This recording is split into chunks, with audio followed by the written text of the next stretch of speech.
Hey everyone, welcome to the March session of Dr. Spotfire. My name is Neil Kanungo, your host. And today we're going to be doing a little bit of a different session. We're going to be doing an open discussion. It'll be a little bit longer than usual. And for those of you watching the YouTube recording, I'm going to put all the timestamps to the different topics we talk about. I'll put that in the video description so you can skip along to just the points that you're interested in if you'd like. Now, I also want to announce the release of the Spotfire 10 Enablement Hub. We had launched the Enablement Hub last year, but we just did a whole refresh, all new videos for Spotfire 10. There's over 30 videos here. You can complete them in under 4 hours. They're all beginner, intermediate topics, and it's all 100% free.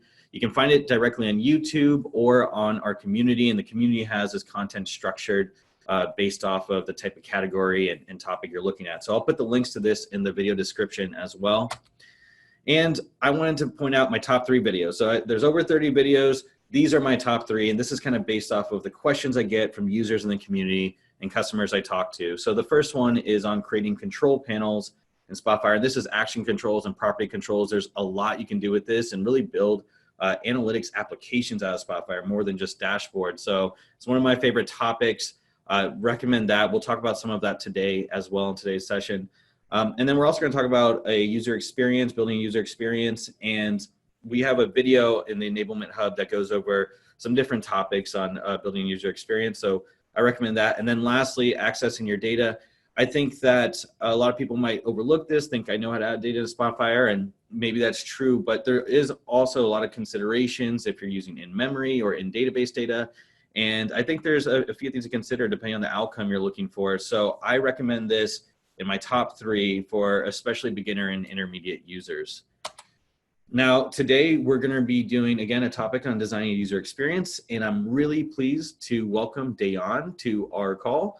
Dejan is a customer, and he has been a great member of our communities with Wintershall, and he's actually based in the Netherlands, so it's a little bit after hours for him, and we really appreciate his time joining us today. And we're also joined by Colin Gray from the data science team at TIBCO, and he's based in Scotland, so also a little after hours for both of our guest speakers today, and we really appreciate them spending their time with us today. And Dejan has a blog post on the TIBCO community. This goes into more detail on some of the stuff we're going to talk about today, so you can always reference this. Again, I'll put the link to this stuff in the video description so you can check this out. And we also have one last thing I wanted to talk about is the Wintershall case study just released today. This is something that really goes into a lot of detail on how Wintershall went from spreadsheets to going into Spotfire, doing their digital transformation. Now they're going to machine learning, looking at natural language processing, how they built their analytics apps, things like that. So also worth a read. So with that, I'm going to hand it over to Dejan. Dejan, if you want to take control of the screen, and we can get started. So I just want to explain why we're actually talking about data cosmetics first. So why is it important? Because dressing up your data can be viewed as something that is nice to have often, right? So cosmetics are regarded as a luxury, but I think it's not really the case. So I would like to go over something in a typical way of working is for a data analyst, a data engineer, or data manager for that matter.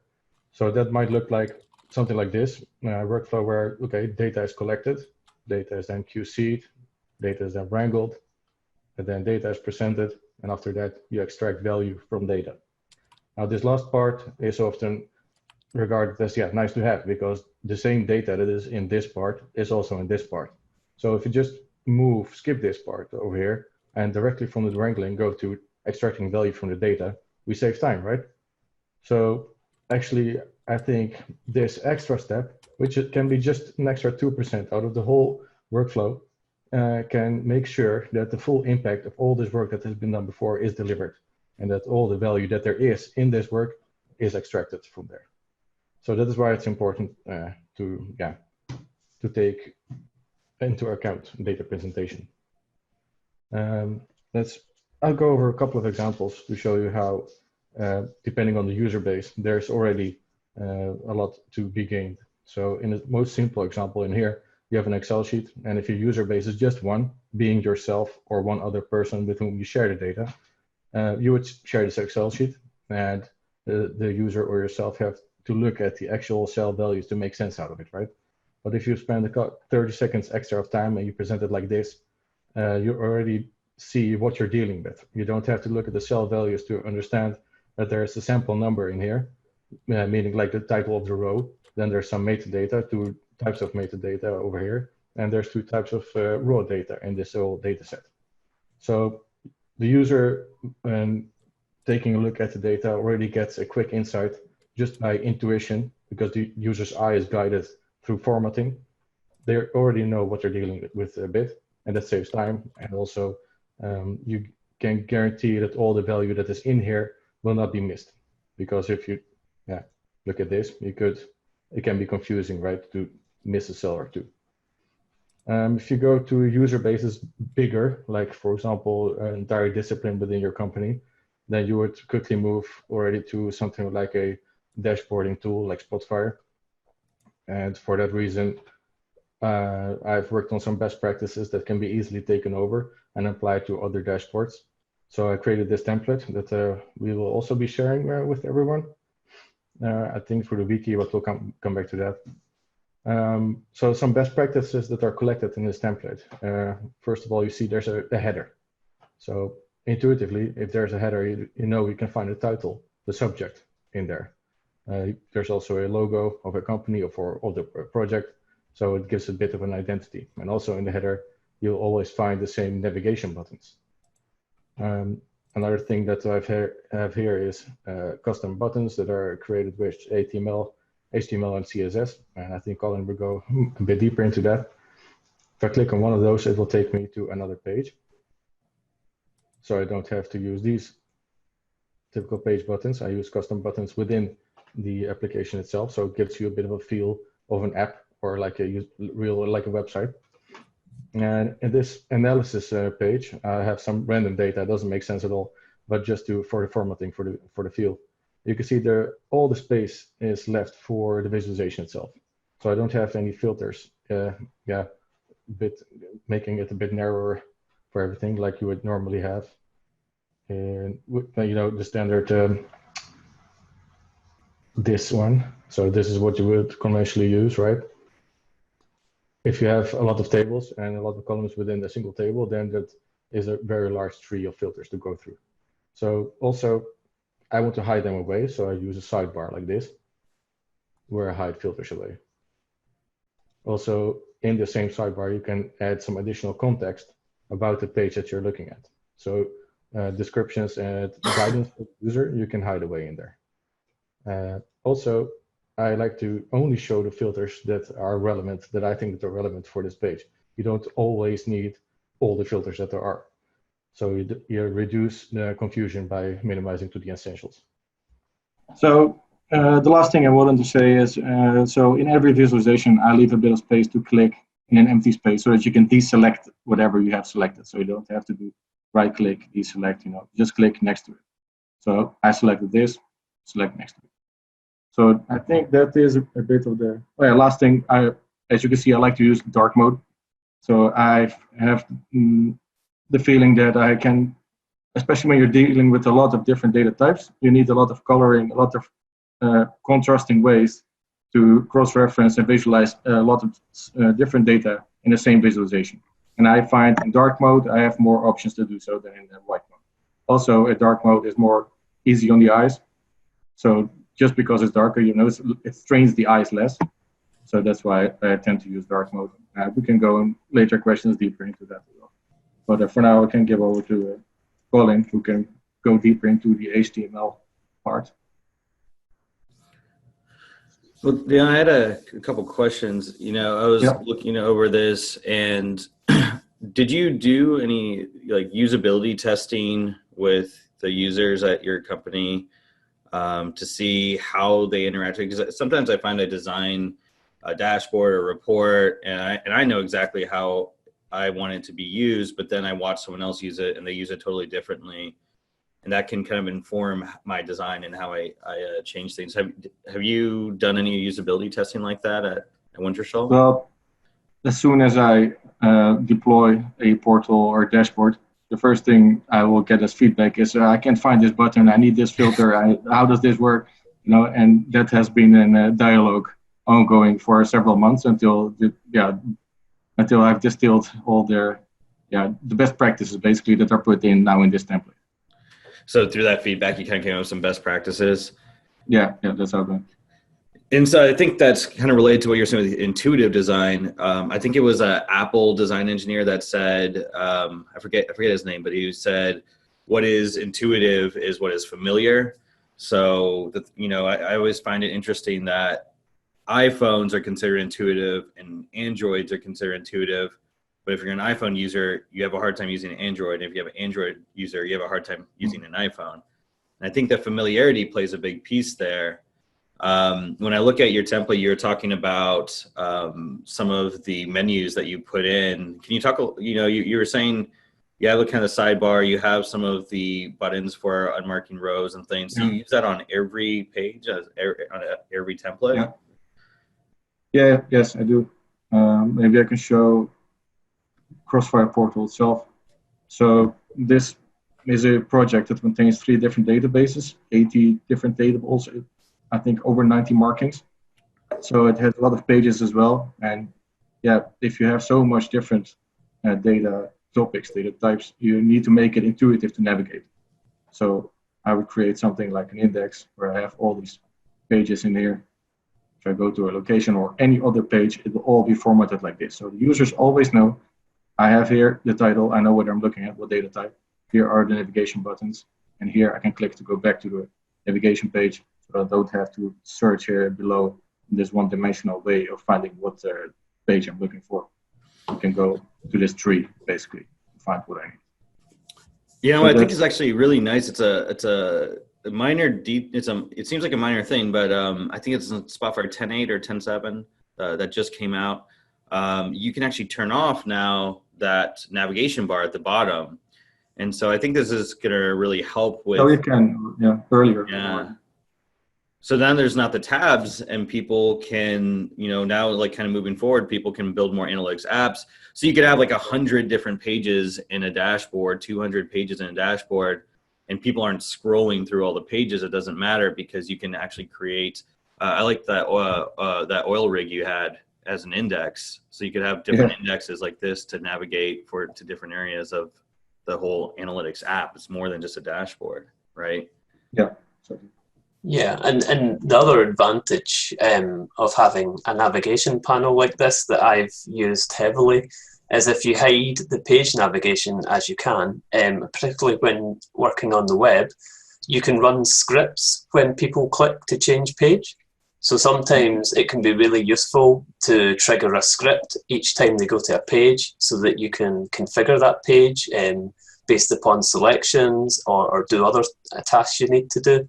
So it's great to improve navigation, but also gives you the ability to run tasks behind the scenes as the user changes page as well. Yeah, and one of our audience members just commented on, even if you're not on Spotfire 10.7 or 10.8, whenever you could hide the page navigation completely, you can still change that to like history arrows or step-by-step. Yeah, exactly. And that's something that can help a little bit as well. So that's something I've done in the past. But triggering scripts on different page changes, I've seen that question come up in our Reddit community as well. People were looking at, when I go to a different page, I wanted to run Iron Python. I wanted to do certain functions. I wanted to zoom into a certain area on the map, whatever it is, right? That's really nice functionality. Yeah, there's actually there's a tool that I developed in my previous role that I can show briefly that people can access that actually does that and ties in with these sort of techniques that we've been talking today, and I'll show that in a little bit. Yeah. And we had a just quick question from the audience. Do you turn off HTML sanitation in your reports, Dejan? Or Yes, for sure, because there's all of this is HTML. Mm-hmm. I can maybe show you this way.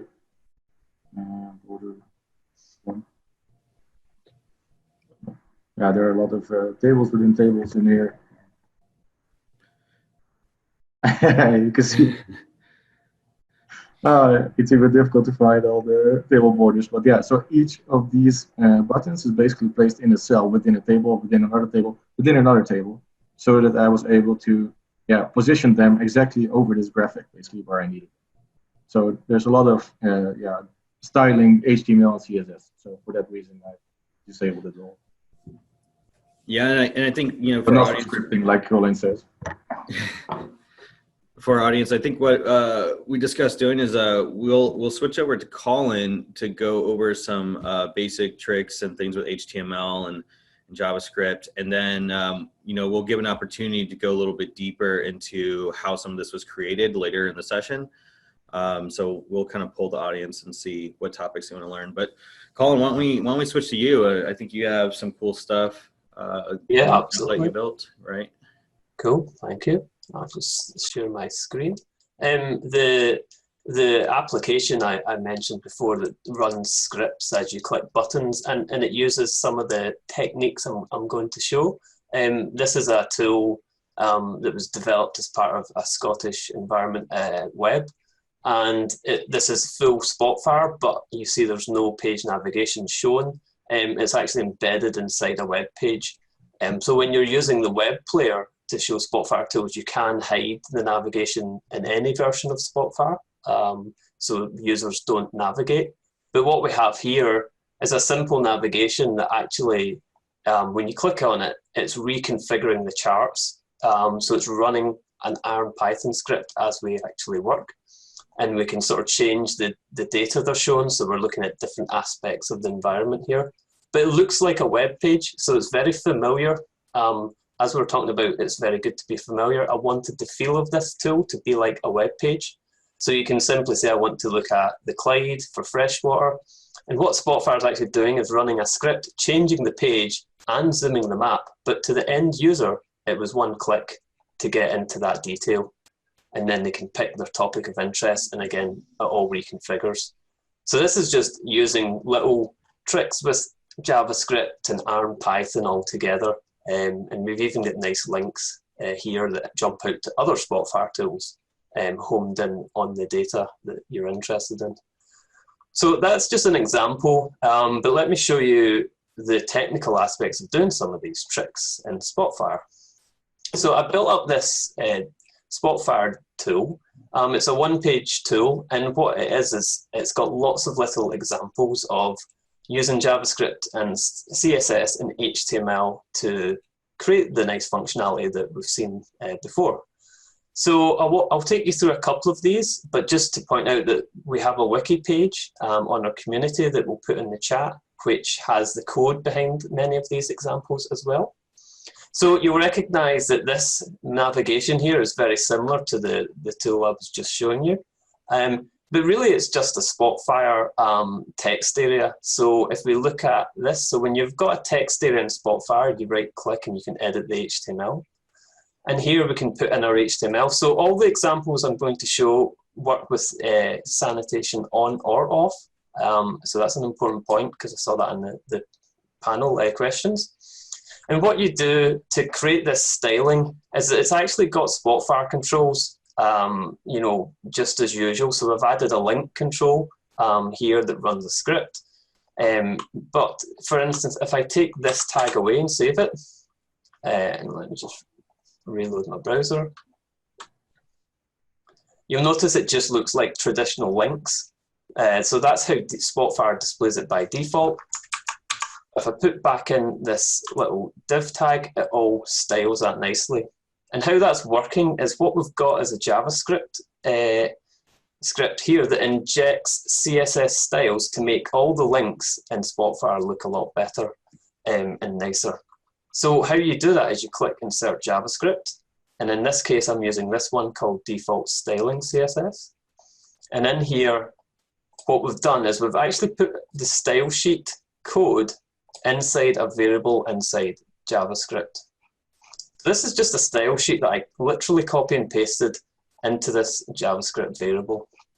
And then the one last line you need is this thing here where it says, it basically injects all this style sheet code into the HTML tag that has the ID style div. So what's going to happen is it's going to take this CSS code and it inserts it in here because that's the ID style div. So in that way, you can completely control how things are styled in Spotfire. So for instance, here I'm overriding how links are displayed. So if I change this, you'll notice it will change. I'll just do something dramatic, so it's very obvious. You know, let's put up the font size, and if I hit OK, notice that the border and the font size changed. So that gives me a way to completely control how all links and buttons are shown in Spotfire, because I can now apply classes and styling around my Spotfire content. So it gives you that nice look and feel. The other nice thing to do is you can then be triggering JavaScript as people click on things. So it's a little bit more in depth, the example to make that happen, but let me just walk you through that. It's probably the most complicated part of all of these, but I'll show you this one quickly as well. So what happens is if you want this styling to change based upon when someone clicks on a button, we have to understand when the button was clicked and what they clicked on. And the way we do that is when you click on the button here, we're going to have an ARM Python script. And what that ARM Python script is doing is simply populating a document property, and it's going to put the link name that we clicked on. So you'll see that I've set the link name here to be in site data, which matches that button. If I click on this button, the latest changes, we simply send latest changes. So for each button, I'm sending the text that's inside the button to this script. And all that does is when we click on this, if you check your document property, as you will see that it's updated to that value. You need to just go to editing mode on the... Yeah, I did that deliberately so it looked a bit neater. Let me just put it on editing mode. So what we've got here is we can now view this document property in here. And now you can see the click link is latest changes. And if I click an action to take, and then check it again, it's now actions to take. So we can then monitor that. So what we use is JavaScript to monitor that document property. And we do that by effectively adding a label. So what you can do is add a label in your text area and assign it a document property. So I'm going to click on click link. And what you'll see is there's now a document property I've created here. And I've hit, and you can see it's called actions to take. So when I click on anything, you see it just displays the same text as the button here. And the final step of this is then you want to monitor that change in JavaScript. So JavaScript's very powerful because it can monitor changes as they happen. So what we can do is use a JavaScript bit of code here. And let me explain this. And what it does is, if you see this bit here, it monitors the HTML inside this div tag. Sorry, that's my dog. The div tag here. And anytime it changes, it runs this JavaScript. So what we're doing in this JavaScript is we're looking to find the link that has the same text as the current page, which is coming from here, and then we're altering the background CSS of that link. When you put that all together, you effectively get this changing highlighting. But like I said, that's probably the most complicated example I have on this, but the reality is once you get that working, it's very easy to copy and paste that into any tool and reuse it. But we've got other examples here where you can have accordions that are really nice, so you can hide controls, and that, again, like Dejan was saying, you can put a lot more content on, but make it nice and neat. And so this whole template is, it's going to be on the community as well, right? Yeah, we hope to post it on the community. We've certainly put most of the code on the wiki article I've just written, okay. And hopefully we'll post the actual tool to be downloaded soon. Because I use this personally to copy and paste a lot. I just actually open this up and copy and paste the code out. Once it's working, you just reuse it. A lot of these examples are actually just taken from W3 schools. So I just use the code from here.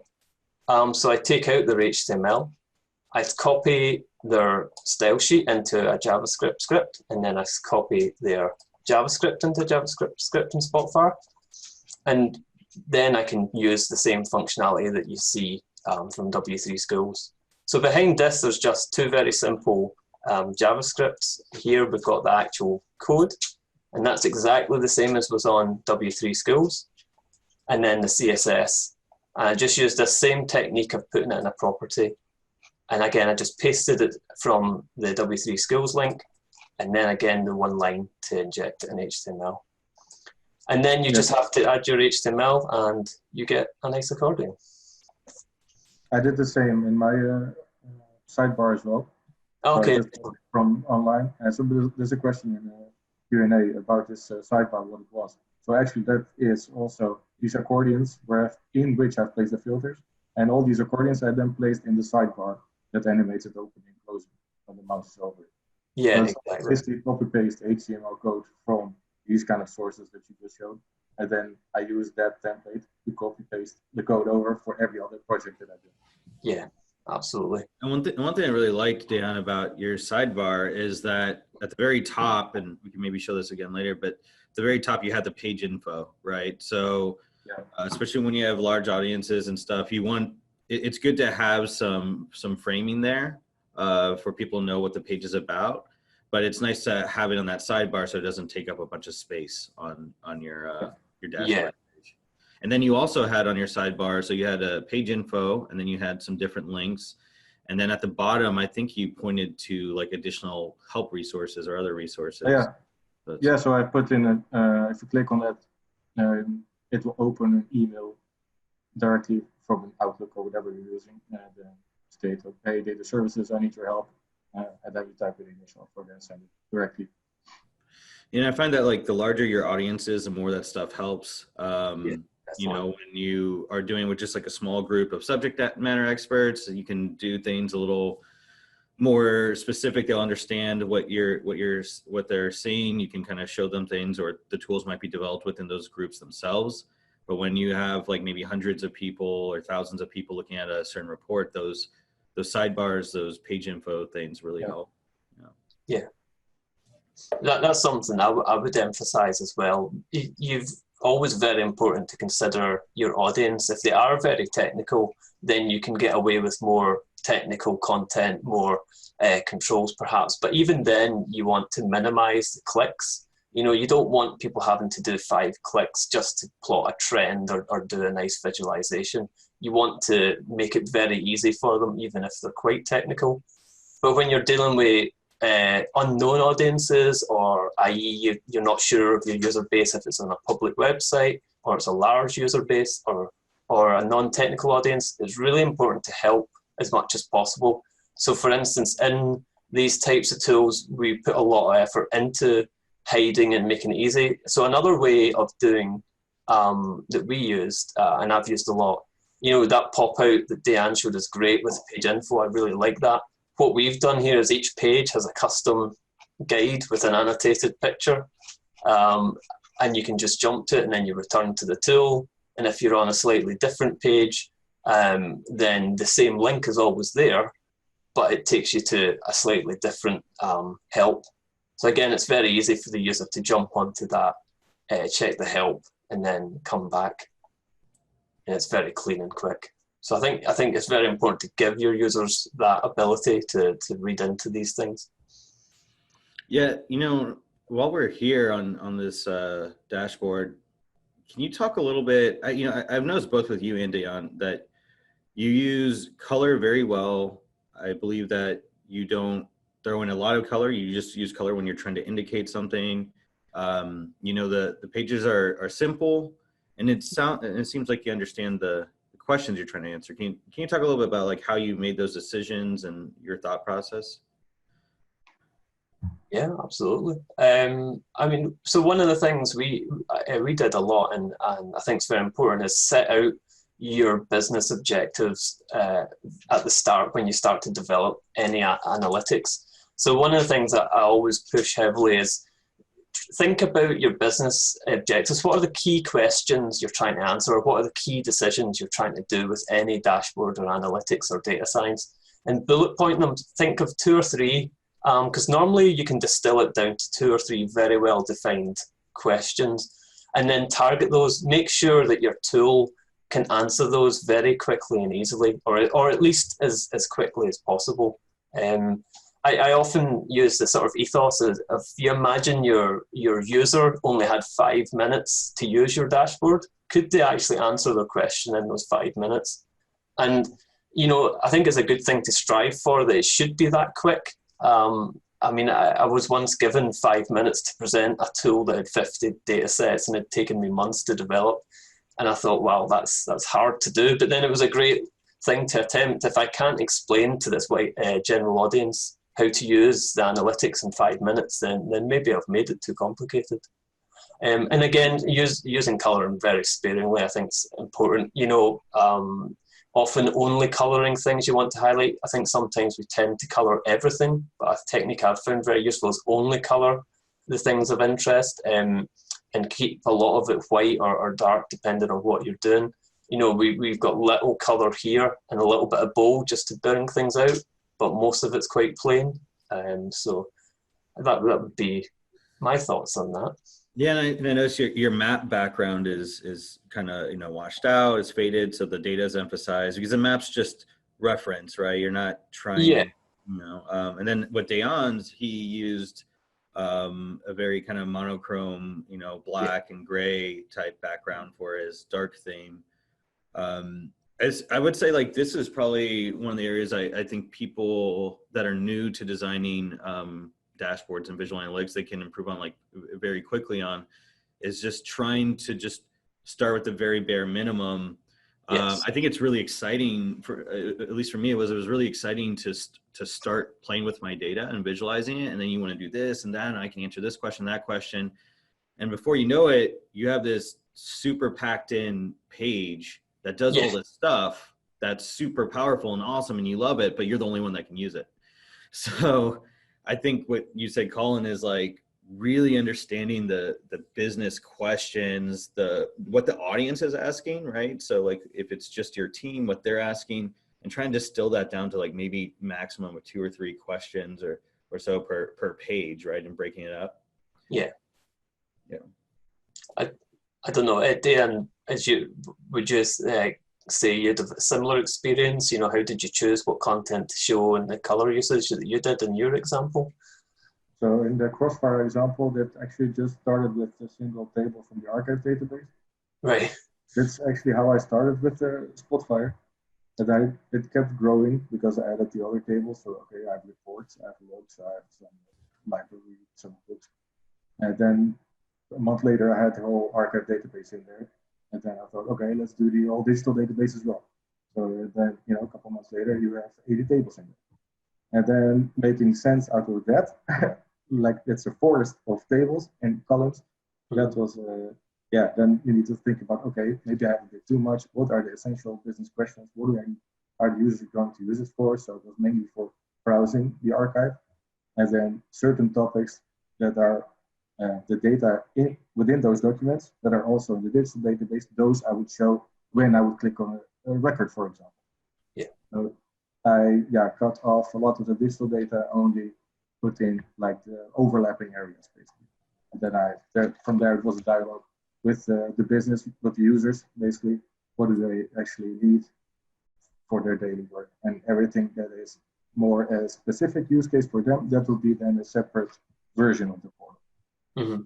I think that's a really important point, actually. That's my experience as well. I mean, having developed hundreds of apps, and what you said there, 2 really key things: talk to your users, talk to them regularly, and make it a very collaborative and iterative way to develop your analytics. You know, you'll get buy-in much sooner, but it also means you don't include things that aren't useful, or you might not understand their point of view of how they use the data. So talking to them, showing them small demos is really beneficial throughout the whole process. Don't wait till it's perfect. You'll end up undoing a lot of what you thought you needed when you probably didn't need it. So I think that's really crucial. You know, getting the buy-in from people early on.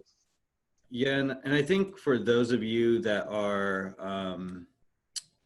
that are designing for like maybe a business audience where you don't always have the context. I'm going to share something off my screen real quick. Let's see. So I just made this cheat sheet. Are you able to see the cheat sheet, guys? Yes.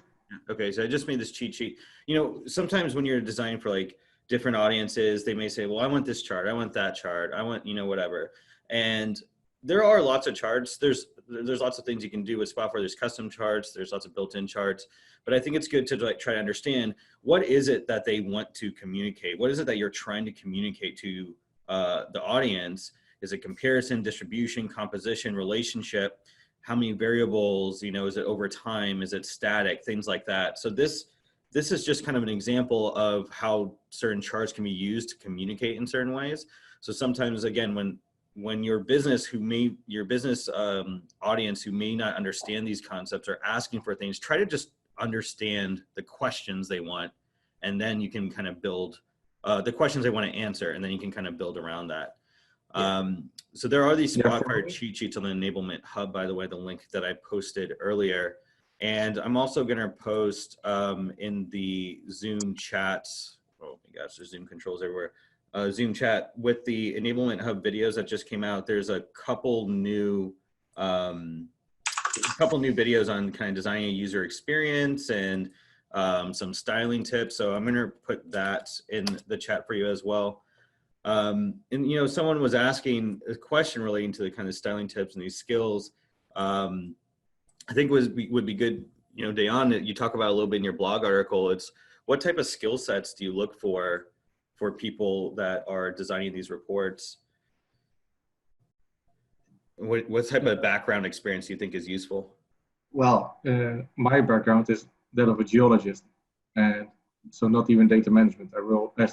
I started in geology, then rolled into data management, and then later only started with creating dashboards.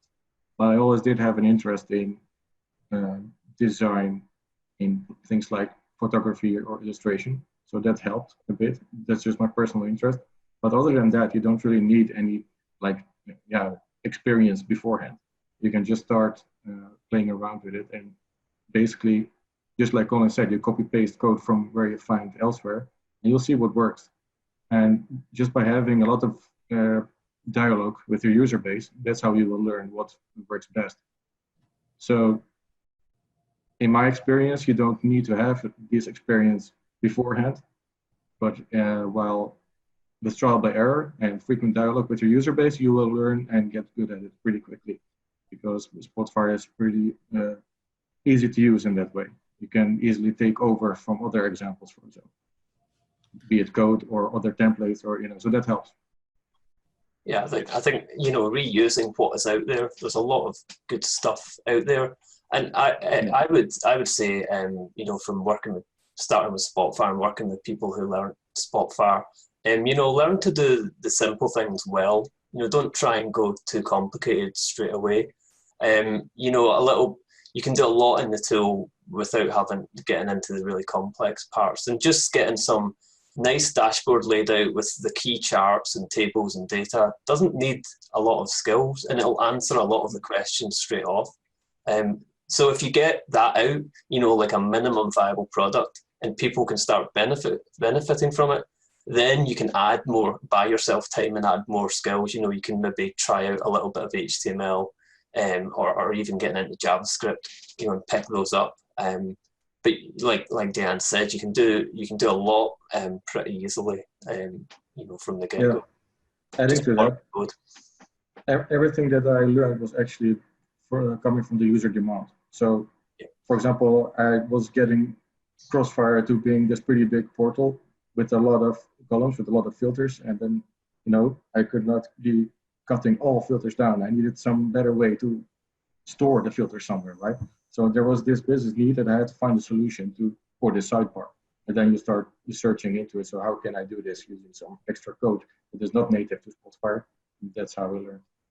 So for every piece of this, every little element that is within this portal, that's all learned from on-the-job learning, basically, coming from the business need. Yeah, I think the central theme here is that feedback is key for all of this. And, you know, I also recommend, you know, if you have time, setting up to do analytics on your analytics. And what I mean by that is, you know, Spotfire has a lot of monitoring and user action logging that you can see which dashboards they're opening, how much time they spend on the dashboard, what they're clicking. You can even track down to like the visualizations that they're creating. And you can start to get aggregate trends to understand what are the more popular visualizations, how does that differ by group, what, you know, what dashboards aren't being used at all, what, you know, why are they not being used, which ones are being used. So, you know, I mean, we try to use analytics internally here as well. I mean, that's part of the reason we have our webcams on today. We found that people watched more of the Dr. Spotfire videos when they could see us talk. So we try to use analytics to improve and your feedback to improve on everything that we do, from our webinars to our dashboards to our products and everything. I'd recommend the same to our audience. Yeah, I mean, an interesting insight we found, and maybe it was obvious in some ways, is a common technique to make good dashboards and ones that people get into is make it almost like a tapered process. So start with a very nice, simple, general opener page that gives the basic analytics that most people need. But then your next page down or your third page down gets gradually more technical, more complex. So it still meets the needs of your very in-depth, maybe your engineers or your heavy data analysts can still use the tool. But the people who just need the overall message can get that from the first page. When I've done that, we then use the action logs that Neil mentioned to actually see what drop-off rate you got between the pages. And you could see that the top page was used heavily, and then you got a feel for how deep down into the tool and analytics people went. And maybe you find that actually nobody's really using the really complex stuff, or you've got such a niche group that maybe you would be better developing a specific tool just for that small group. So it's good to monitor that, because you'll get a real insight into what people are using and what they find useful. And then you can go back to your users, because it will tell you who's using what, and say, oh, I notice you use this page a lot. Could you tell me what about that page really works for you? And then you can learn from that and improve your next dashboard. Yeah, I agree. Emphasizing the experience needed, by the way. So before I started with Spotfire, I had zero experience in coding. I have no IT background whatsoever. And you know, it started really from scratch. And within a year, I came pretty close to the dashboard it is right now. So that's how intuitive Spotfire actually is to use. Yeah, that's pretty impressive. Yeah, and I found there are some resources out there. Again, like a lot of people start from square one on this, so don't, you know, feel like you have to. I think one of the biggest mistakes people make is feeling like they have to make things beautiful, and then they overdo it. It's better to underdo it, I think. But if you want to understand some other best practices and ideas and concepts, it's a little bit of a mix of an art and a science. I think Edward Tufte puts out some good stuff. I'll put his name in the chat. He has a few good books, and also Stephen Few. Those are a couple of my favorite authors on this subject. Colin and Dejan, there was a good question earlier when we were talking about the code and HTML, JS.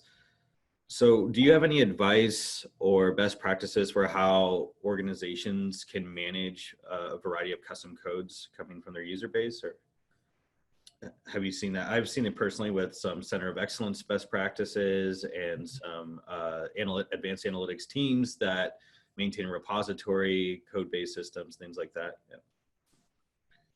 Do you want to go first, Dejan? Yeah, the only repository I have is the templates with which all the HTML code, and basically our data services team manages that. There's no higher surveillance of these things in our company yet. So maybe you can explain me why we should have it. I mean, one of the things we've done is we used wiki type setups, you know, tools like Confluence, and we would set standards and best practices. And then we would have all the code in a repository like that so that everybody would copy and use the same code or get it from source control, for instance. But another aspect that I've used is you get someone to review tools, for instance. So when people are building tools and releasing analytics to the wider audience, say going live, if you like, have somebody, or possibly just one person so it's consistent, review the tool, and they can have a quick scan of the scripts and other things and make sure it's consistent with the design practices or the coding standards or using the standard coding ways.